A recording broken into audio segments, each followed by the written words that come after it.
नमस्कार दोस्तों। हर माँ बाप अपने बेटे को सारी सुख सुविधाएं देते हैं, उन्हें अच्छे से अच्छे स्कूल में पढ़ाते हैं, कभी किसी चीज़ की कमी न रहे। वे ऐसा व्यवस्था करते हैं कि उसकी पढ़ाई में, उसके रहने खाने पीने में किसी चीज़ की कोई कमी न रहे। लेकिन आखिर वो कौन सी कमी रह जाती है कि वही बच्चे आगे चलकर अपने माँ बाप को ही छोड़ देते हैं। आज की ये कहानी आपको एक बार सोचने पर विवश कर देगी। ये एक सच्ची घटना पर आधारित कहानी है मित्रों, इसलिए आप इसे पूरा अवश्य सुने। किसी गांव में कैलाश नाम का एक गरीब किसान रहता था। वह अपने बेटे रमेश को अपने से दूर शहर में पढ़ाता था और जब भी उसका राशन रुपए पैसे कम होते थे खुद ले जाकर पहुंचा देता था कि कैलाश को, उसके बेटे को परेशान न होना पड़े।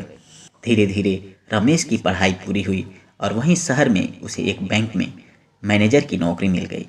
अब कैलाश बहुत खुश था कि उसका बरसों का मेहनत सफल हो गया, उसका बेटा नौकरी पा गया। कुछ समय बीता तो उसने रमेश की शादी आरती नाम की लड़की से वहीं शहर में कर दी, जो एक धनी परिवार से आ रही थी। अब रमेश और आरती एक साथ अपना जीवन जीने लगे। कुछ समय बाद उसकी एक बेटी पैदा हुई जिसका नाम रश्मि था। रश्मि बहुत ही होनहार थी। कुछ समय बाद जब अपने मम्मी पापा से अपने दादी के बारे में उसने सुना तो उसे दादा दादी से मिलने की बड़ी इच्छा हुई और वह जिद करने लगी कि पापा, आप मेरे दादा दादी को यहीं बुला दीजिए। अब रमेश ने रश्मि की बात रखते हुए अपने माँ बाप को अपने पास बुला लिया। रश्मि को डेली उसे उसके दादाजी स्कूल लेकर जाते और शाम को वहाँ से वापस लेके आते थे।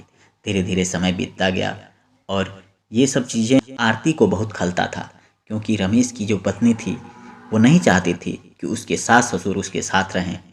कुछ समय बीता जब रश्मि अपने मेडिकल की पढ़ाई के लिए बाहर चली गई तो उसके बाद आरती ने एक प्लान बनाया।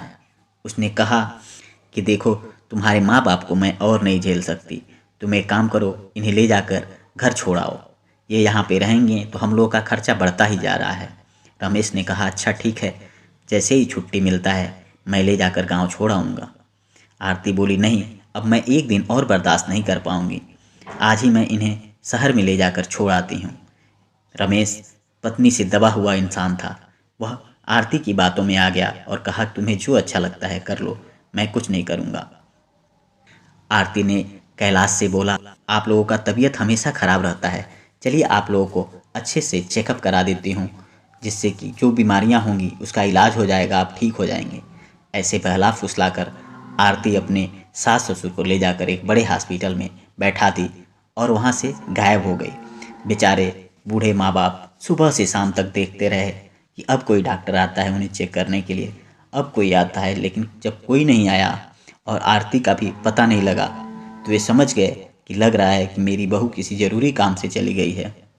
उन्हें ये विश्वास नहीं हो रहा था कि उनकी बहू उन्हें छोड़कर चली गई है। बेचारे 2 दिन तक इधर उधर भटकते रहे, कहीं कुछ खाने को नहीं। पर रमेश ने एक बार उनकी सुध तक नहीं ली, वे कहाँ भटक रहे हैं, क्या कर रहे हैं। इधर रश्मि जब भी फ़ोन करती, कहती कि दादा दादी से बात कराओ, तो ये कहते कि नहीं, दादा दादी हैं नहीं। फिर वो कहने लगे कि उनका मन यहाँ लग नहीं रहा था, वे लोग गांव चले गए हैं। तो रश्मि पूछी कि ये बताइए कि हमें हमसे बताए तक नहीं। उसके पापा बोले कि बेटा, वो चाहते थे कि तुम्हारा अच्छे से पढ़ाई करो, तुम्हारी पढ़ाई डिस्टर्ब ना हो, इसलिए तुमसे बताना उचित नहीं समझे। कुछ समय बाद जब रश्मि की पढ़ाई पूरी हो गई, अब उसे डॉक्टर की डिग्री मिल गई थी, तो वो अपने दोस्तों के साथ हरिद्वार घूमने गई थी। वहीं घूम फिर के जब वो लौट रही थी, उसकी सारी सहेलियां लौट गईं, तो उसे वहीं घाट पर 2 बूढ़े माँ बाप भीख मांगते हुए नजर आए, जो बड़े दया की दृष्टि से लोगों से प्रार्थना याचना कर रहे थे, बेटा कुछ दे दो, 2 दिनों से खाए नहीं हैं, 3 दिनों से खाए नहीं हैं।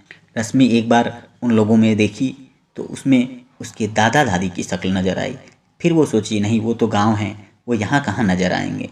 लेकिन फिर उसका मन नहीं माना, वह वापस लौट के उनके पास गई। अपनी पोती को देखते ही उसके दादा दादी उसे पहचान गए, वे उससे लिपट कर रोने लगे। फिर रश्मि ने पूछा, आप लोग यहाँ कैसे आ गए? तो उन्होंने कहा कि बेटा, हमने शायद रमेश को पढ़ाने में कुछ गलतियाँ कर दी थी, जिसकी वजह से उसने हमें घर से बाहर कर दिया। उसने वो सारी कहानी सुनाई जो उसके साथ घटित हुई थी। बाबा दादी के मुंह से ये सारी बातें सुनकर अब रश्मि से रहा नहीं गया और उसने कहा, चलिए आप मेरे साथ चलिए। वो कहे कि नहीं बेटा, जो घर मेरा नहीं है मैं वहाँ नहीं जा सकता। रश्मि बोली, मैं आपको वहाँ लेकर जाऊँगी भी नहीं। वह उनको अपने साथ ले गई और वो जहाँ किराए के मकान में रहती थी वहीं पे इन लोगों को अपने पास रख ली और हॉस्पिटल में नौकरी करते हुए उसने बैंक से लोन लिया और अपना घर खरीद लिया। अब उसी घर में ये अपने दादा दादी के साथ रहती थी। एक दिन वह अपने मम्मी पापा के साथ मिलने गई तो उन्होंने पूछा कि बताओ बेटा कैसे रहे। तो उसने कहा, मैं तो ठीक रहे हूँ, लेकिन ये बताइए मेरे दादा दादी कैसे हैं। तो बोले, वो गांव हैं, बहुत ही अच्छे से हैं, बातचीत होती रहती है उनसे। अब रश्मि की अपने माँ बाप को ऐसे छल करते देख के रहा नहीं गया। उसने कहा, आप लोग भी अब ऐसे ही रहना शुरू कर दीजिए, क्योंकि बुढ़ापे में मैं भी आपका कभी सहारा नहीं बनूंगी, क्योंकि आपने मेरे दादा दादी को इसी शहर में छोड़कर बहुत बड़ा पाप कर दिया है। मैं आपके साथ अब हर चीज़ नहीं रहूँगी। उसने भी अपने माँ बाप का त्याग कर दिया। मित्रों, ये कहानी यहीं समाप्त हो जाती है, लेकिन ये कहानी एक सीख जरूर दे देती है कि हमें अपने बच्चों को केवल पढ़ाने लिखाने, उन्हें सफल बनाने में ही बिजी नहीं रहना चाहिए। हमें उनके अंदर एक ऐसा संस्कार भरना चाहिए, उन्हें अपने पास भी रखना चाहिए कि उनका लगाव आपसे बना रहे और वे आपके सुख दुख के साथ ही हो सकें, आपके बुढ़ापे में आपके काम आ सकें। आज की ये कहानी मित्रों कैसा लगा हमें कमेंट बॉक्स में ज़रूर बताएं और यदि अभी तक चैनल को सब्सक्राइब नहीं किया है तो इसे सब्सक्राइब अवश्य कर लें।